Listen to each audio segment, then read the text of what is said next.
사사시대가 끝나고 이스라엘이 왕들이 통치하는 시대가 되었을 때 사울이 첫 번째 왕으로 세우심을 받았습니다. 하지만 그는 하나님을 거역하고 불순종함으로 폐위되고 말았습니다. 그 뒤를 이어서 하나님은 이새의 아들 다윗을 이스라엘의 왕으로 삼아 주셨습니다. 사울이 하나님을 거역하고 불순종하였을 때 결국 버림받을 수밖에 없었습니다. 그래서 이제 하나님께서는 사무엘을 이새의 집으로 보내셨습니다.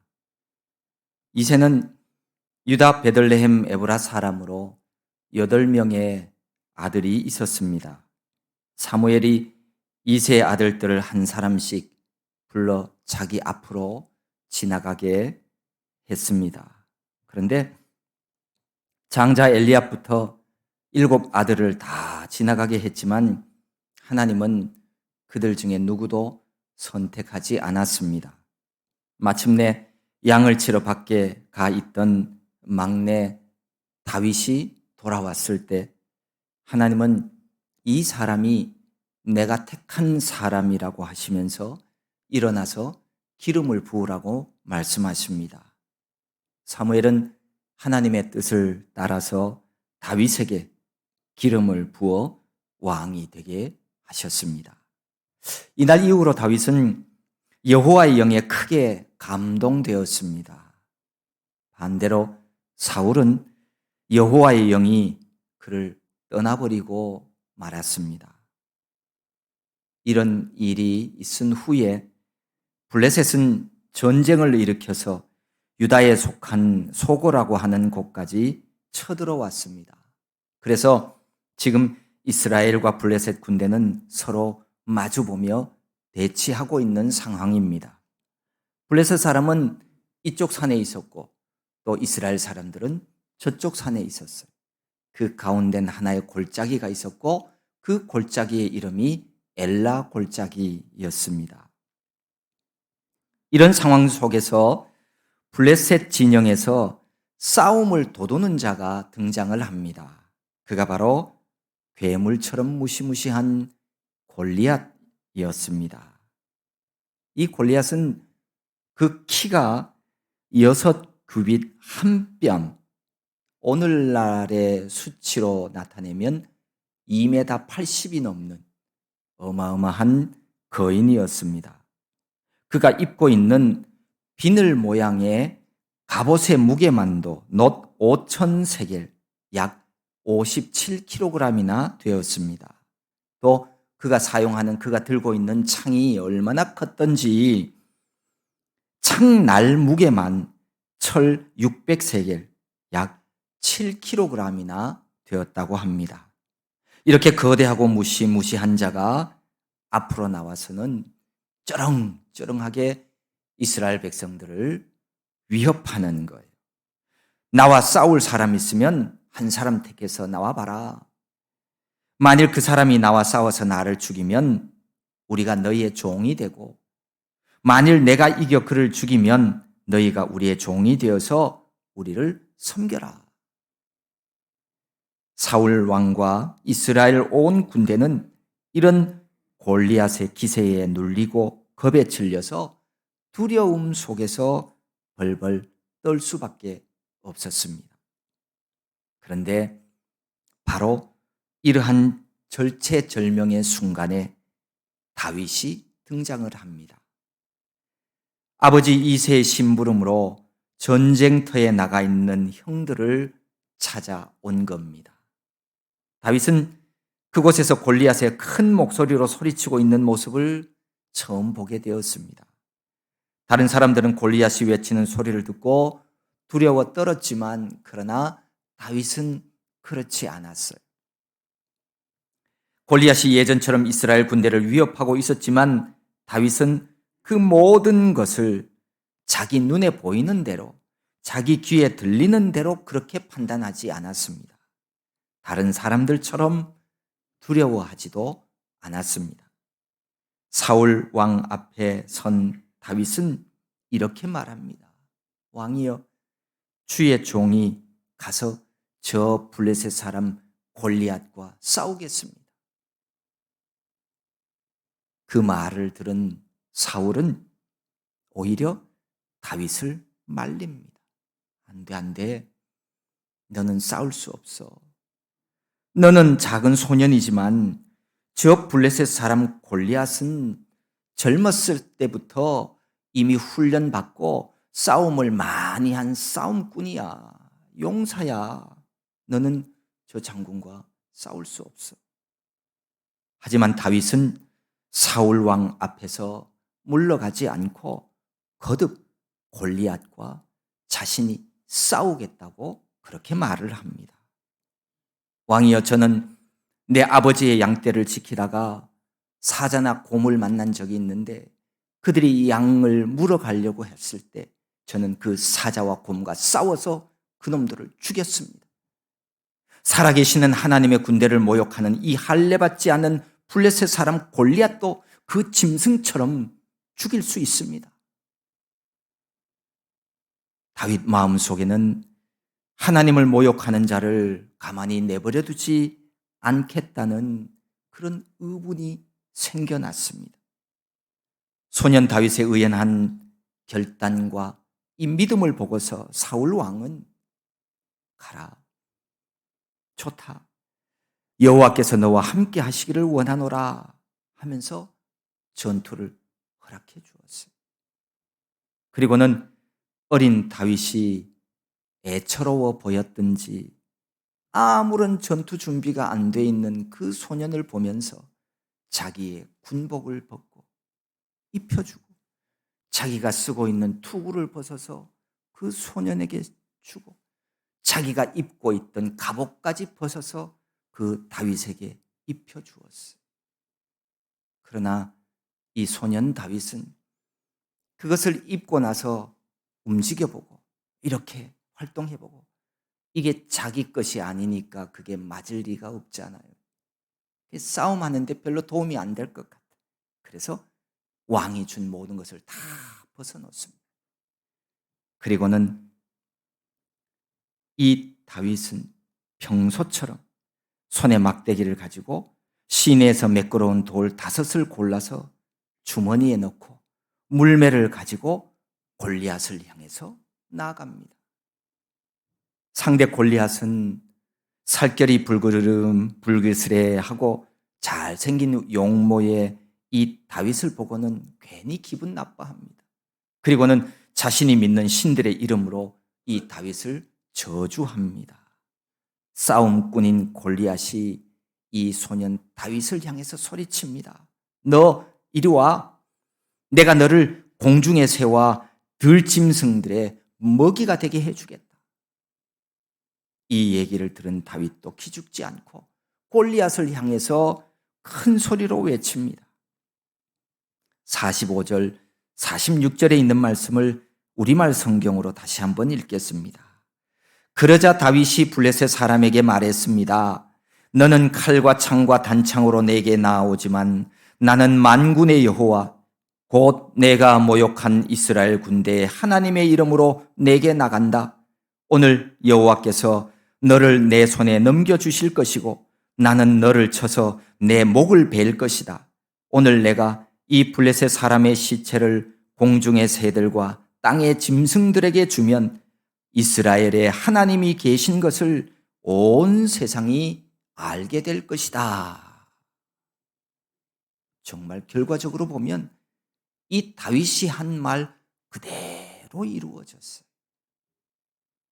오늘 여기 다윗이 얘기하는 이 만군의 여호와라고 하는 이 말은요, 하나님께서 당신의 원수들을 징계하여서 다스리기 위하여서 이스라엘을 당신의 군대로 삼고 친히 그 군대 지휘자가 되신다는 사실을 강조하고 있는 말입니다. 다윗은 거인 골리앗에게 주눅들지 않고 당당하게 말했습니다. 너는 겨우 칼이나 창 같은 무기를 가지고 내게 오지만 나는 하나님이 지휘하시는 하늘 군대가 되어서 하나님의 이름으로 너에게 나간다. 다윗은 골리앗의 싸움을 통해서 이스라엘 백성이 살아계신 하나님의 백성으로 온 세상에 널리 드러나게 될 것임을 조금도 믿어 의심하지 않았습니다. 그래서 다윗은 만군의 여호와의 이름으로 나아가면서 이스라엘에 하나님이 계신 것을 온 세상에 알게 하도록 하기 위해서 골리앗에게 나아가는 겁니다. 그러면서 다시 한번 47절에 보면 믿음의 고백을 하죠. 여호와께서는 자기 백성을 구원하시기 위해서 칼이나 창을 사용할 필요가 없다는 것을 알게 할 것입니다. 전쟁은 여호와께 속한 것입니다. 하나님께서 우리가 너희 모두를 물리쳐 이기도록 도와주실 것입니다. 블레셋 사람 골리앗이 다윗을 향해서 나옵니다. 그러자 다윗도 골리앗을 향해서 빨리 달려갑니다. 손을 주머니에 넣어서 돌을 꺼낸 다음에 가지고 있는 물매에 넣고 그 물매를 막 달려가면서 돌리면서 탁 하고 돌을 던졌어요. 그 돌이 블레셋 사람 골리앗의 이마를 탁 맞췄어요. 얼마나 강하게 그 돌이 날아갔든지 그 돌이 이마에 팍 박혀버리고 말았어요. 그 순간 거인 골리앗은 땅에 퍽 하고 쓰러졌습니다. 우리가 읽은 성경 그 뒷부분에 보면 쓰러진 골리앗을 향하여 다윗은 달려갑니다. 그리고는 골리앗이 차고 있던 골리앗의 칼을 빼내어서 그 칼로 골리앗의 목을 베버립니다. 그리고는 그 머리를 들고 사울 왕 앞에 갑니다. 그 광경을 보고 있던 블레셋 족속들이 거인 골리앗의 죽음을 보고서는 모두가 다 도망치고 말았습니다. 오늘 이 다윗과 골리앗 이야기는 기독교인이 아니어도 대부분 다 들어봤고 알고 있는 이야기입니다. 겉으로 보여지는 두 상대가 비슷하지 않고 일방적일 것 같은 싸움이나 시합이 벌어지면 사람들은 어김없이 이 이야기를 꺼냅니다. 다윗과 골리앗 싸움 같아. 사실 이런 말을 자주 하지만 우리 현실 속에서는 다윗처럼 작고 연약해 보이는 사람이 성경 속에서처럼 항상 이기는 것은 아닙니다. 강하고 덩치 큰 쪽이 싸움에서 이기는 것이 일반적입니다. 성경은 오늘 다윗과 골리앗 이야기에서 우리 모두에게 주시고자 하는 메시지가 있습니다. 소년 다윗이 어떻게 싸움꾼 골리앗과 싸워 승리했는지를 통해서 사람들이 만나게 되는 인생의 전쟁터에서 어떻게 승리할 수 있는지를 우리에게 알게 해 주십니다. 승리의 비결이 무엇인지를 알려주고 있다는 것이죠. 그렇게 승리하라는 하나님의 뜻이기도 합니다. 먼저 우리가 살아가는 세상에서 전쟁이란 전쟁은 모두가 다 하나님께 속한 것임을 우리가 알고 있어야 합니다. 포탄이 날아오고 미사일을 쏘고 그죠?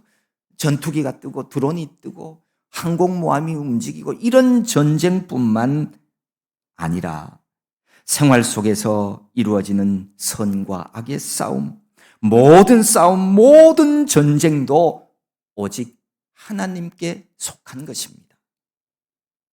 전쟁이 여호와께 속하였다라고 하는 이 말의 뜻은 모든 전쟁의 승패는 전적으로 하나님 주권적인 의지에 따라서 좌우된다는 말입니다. 구약 성경 시편 127편 1절에는 이렇게 말씀합니다. 여호와께서 집을 세우지 아니하시면 세우는 자의 수고가 헛되며 여호와께서 성을 지키지 아니하시면 파수꾼의 깨어 있음이 헛되도다. 모두가 다 자기 집 이렇게 세우기를 원하고 행복한 가정 만들기를 원하죠. 그렇게 생각하지 않는 사람은 없어요. 그런데 내가 그렇게 힘쓰고 애쓴다고 그게 되느냐? 돈 있으면 행복할 것 같아서 돈 많이 벌면 그게 행복한 가정이 되느냐? 그렇지 않아요. 하나님이 세워주셔야 해요. 하나님이 이렇게 세워주셔야 그 가정이 일어나고 하나님이 함께 하셔야 거기에 행복이 있는 거예요. 전쟁에서 군인 수가 많고 좋은 무기를 가지고 있으면 승리할 것 같은데 꼭 그런 것만도 아니에요. 그보다 더 중요한 것은 어느 쪽이 하나님에게 속한 하나님의 편이냐라고 하는 것이 보다 더 중요합니다. 집이나 도시나 국가나 하나님께서 세워주시지 않으면 세우는 자들의 수고는 헛되고 맙니다. 하나님께서 그 나라를 지켜주셔야 그 나라에 번영이 있고 든든히 서갈 수 있습니다. 아무리 초병들이 밤잠 자지 않고 눈 비비며 그렇게 보초를 서도 하나님이 지켜주시지 아니하시면 다 소용없어요. 사람이 생각하지 않는 장소에서 상상하지 못한 방법으로 그 방어선은 얼마든지 뚫릴 수 있습니다. 우리 주위에서 보고 듣는 전쟁이 아니어도 우리가 살아가면서 개개인이 경험하는 모든 싸움도 하나님 주권적인 의지에 따라서 그 모든 것이 좌우되어집니다. 지난 한 주간 내 삶을 돌아봐 보십시오. 내 삶의 자리에서 힘쓰고 애썼던 모든 싸움들을 한번 되돌아보십시오. 그 모든 것들도 가만히 생각해 보면 하나님께 속한 것들이었음을 깨닫게 되어집니다. 내가 이긴 싸움 같았는데 나중에 보니까 그게 아니었어요.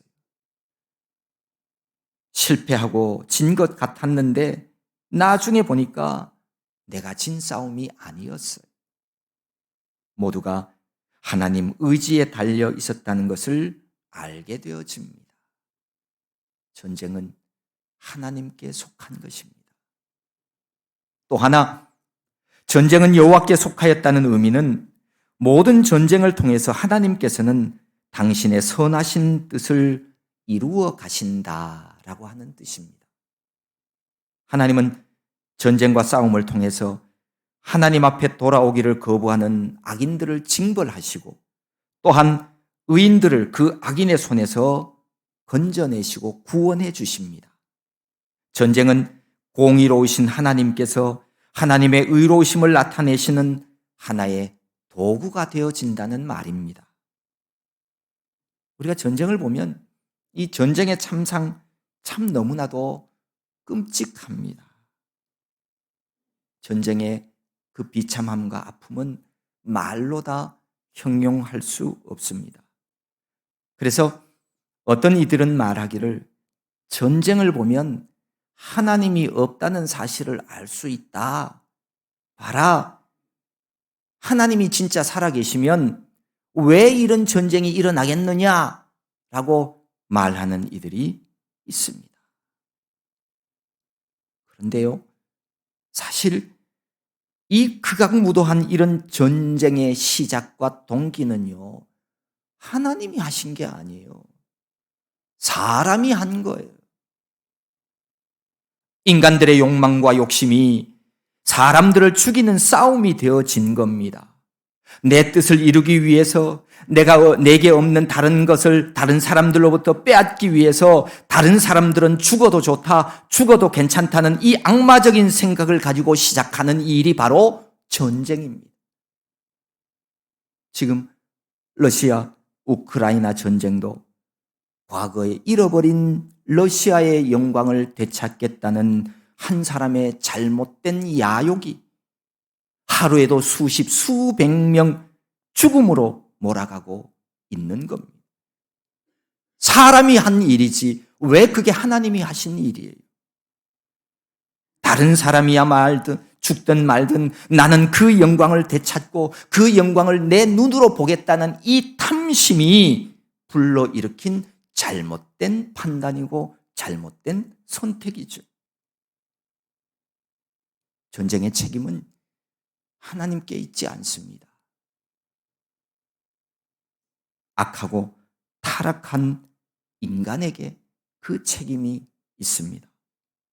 전쟁은 여호와께 속한 것이라고 하는 말씀은 이 세상에 있는 모든 것, 심지어 전쟁을 통해서라도 하나님은 하나님의 뜻하신 바를 이루어 가신다는 말씀입니다.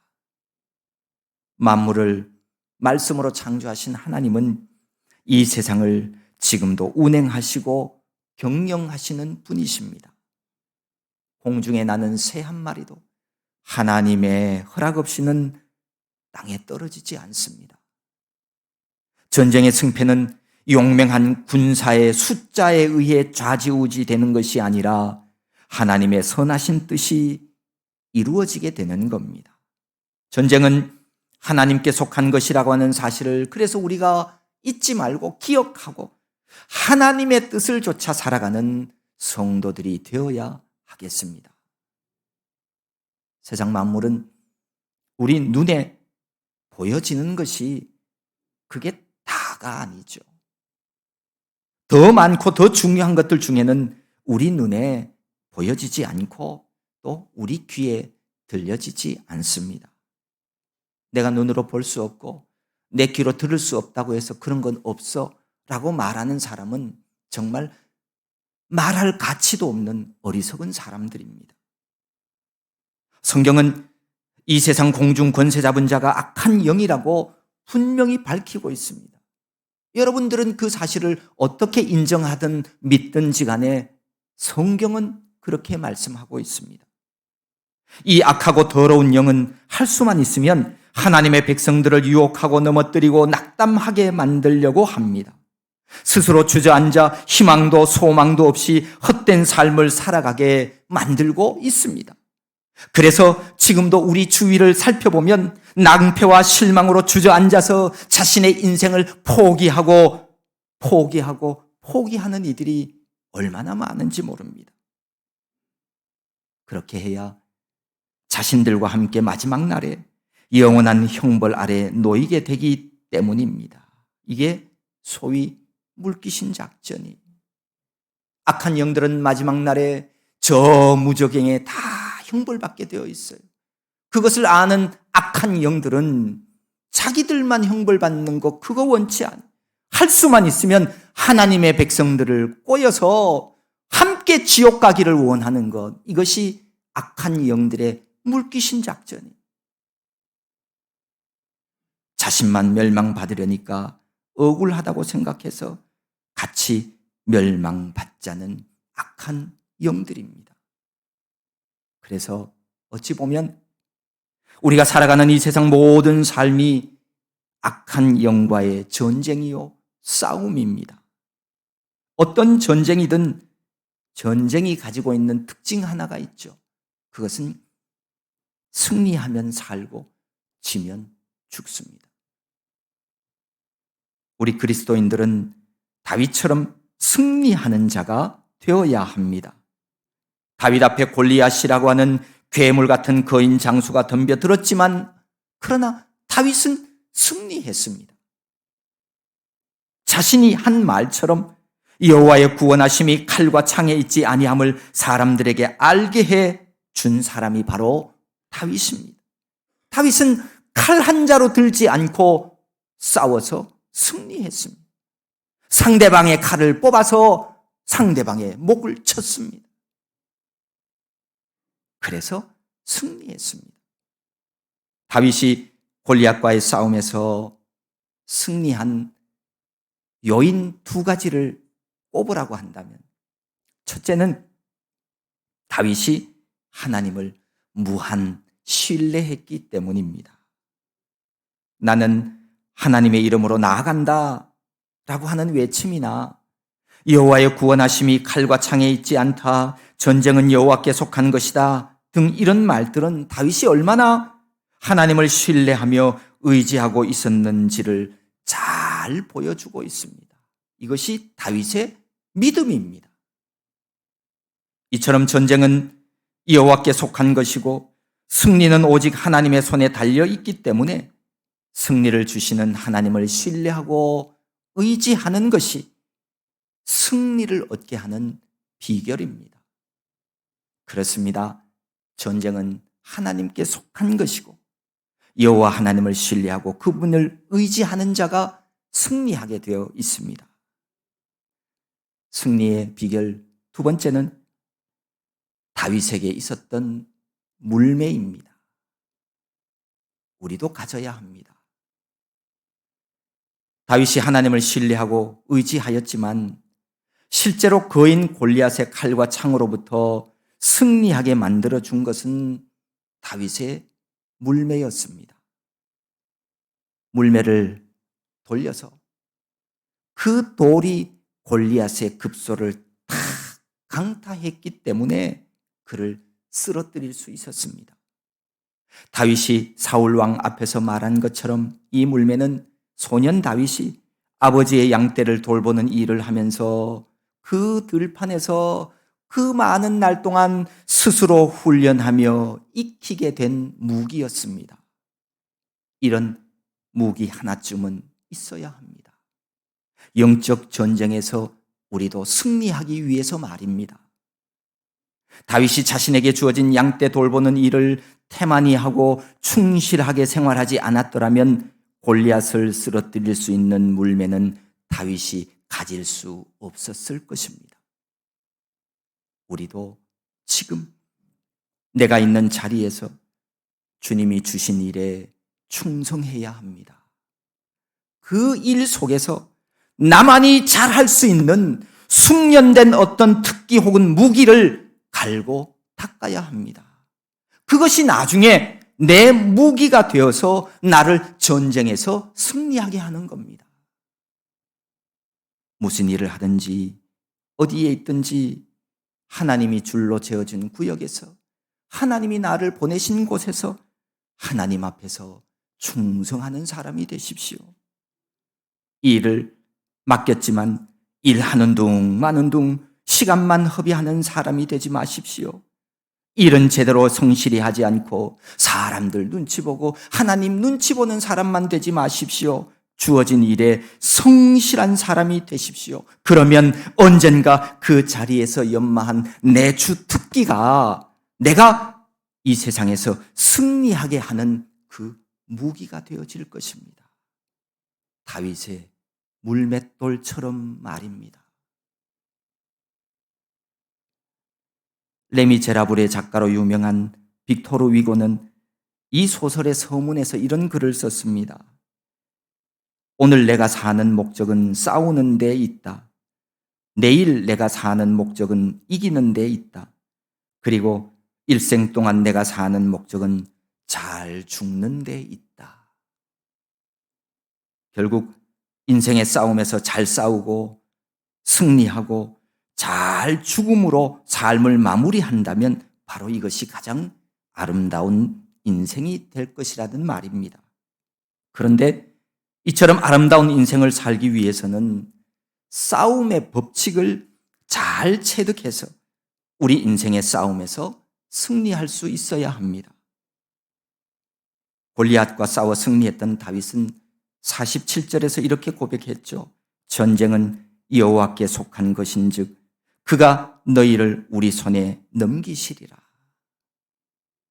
이 세상 모든 전쟁의 승패는 하나님의 뜻과 하나님의 의지에 달려 있습니다. 이것이 변하지 않는 싸움의 법칙입니다.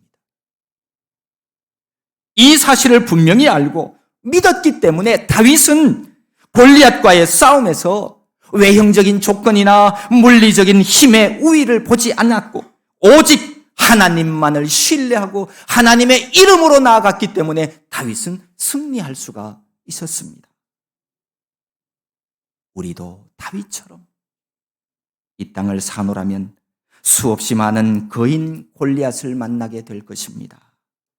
육적인 싸움이든 영적인 싸움이든 해야 합니다. 생명길을 걸어가는 동안 내 앞을 가로막는 세상의 도전이나 악한 영의 적대적인 행위를 만나더라도 다윗처럼 결코 떨지 말고 두려워하지 마십시오. 악인들의 위협이 있고 악인들이 협박하더라도 낙심하지 마십시오. 오늘 여호와 하나님을 신뢰하며 하나님 약속의 말씀을 의지하십시오. 하나님은 우리와 함께 하시고 우리와 함께 하시는 하나님께서 우리로 하여금 반드시 이기게 해 주실 것입니다.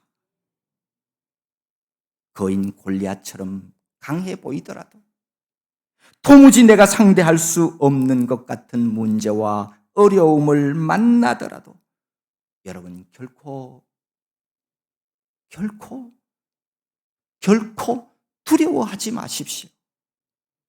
전쟁을 이기게 하는 하나님께서 우리와 함께 하시기 때문입니다. 우리 인생길에서 골리앗을 만날 때마다 오직 하나님을 향한 신뢰와 믿음만이 참된 승리의 비결임을 확신하면서 살아가는 우리 아름다운 교회 모든 성도 다 될 수 있기를 소망합니다.